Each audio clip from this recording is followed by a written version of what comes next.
Doctor అలాగే చాలామంది carbs కంప్లీట్‌గా అవాయిడ్ చేస్తూ ఉంటారు. కానీ మన బాడీకి ఫ్యాట్‌తో పాటు లేదంటే ప్రోటీన్‌తో పాటు కార్బ్స్ కూడా కొంత క్వాంటిటీ కంపల్సరీ యెస్. వెళ్ళాల్సుంటుంది. యెస్. సో, ఇలాంటి వారికి మీరేం చెప్తారు?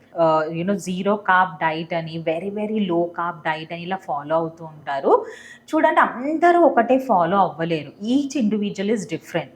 మీకు నిజంగా ఒక లో కార్బ్ డైట్ అవసరం అంటే మీరు ఒక మెడికల్ ప్రొఫెషనల్‌ని కంపల్సరీగా కన్సల్ట్ అవ్వాలి. సో, సపోజ్ బెడియాట్రిక్ అంటే చాలా లావైన వాళ్ళు, అంటే బిఎంఆర్ అబవ్ 40 ఉన్న వాళ్ళు ఉంటారు. సో, అలాంటి వాళ్ళు కొద్ది రోజులు ఈ లో కార్బ్ డైట్ ఫాలో అయ్యారంటే ఓకే, మెడికల్లీ డాక్టర్ అడ్వైస్ చేస్తారు, డైటీషియన్ అడ్వైస్ చేస్తారు ఎలా ఫాలో అవ్వాలి ఏంటి అని.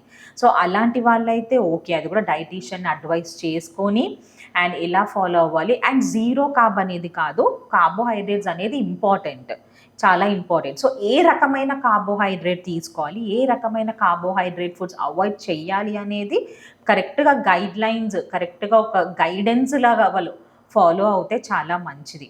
ఎందుకంటే ఇప్పుడు నార్మల్ వెయిట్ ఉన్న వాళ్ళు కూడా కొంతమంది జీరో కార్బ్ చేస్తూ ఉంటారు.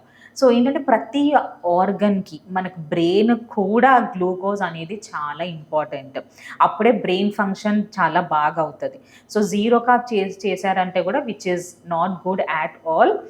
ఎవరికి అవసరం లేదు అనేది కూడా మెడికల్ ప్రొఫెషనల్స్ వాళ్ళు కలిసి వాళ్ళ పరంగా ఫాలో అవుతే చాలా మంచిది.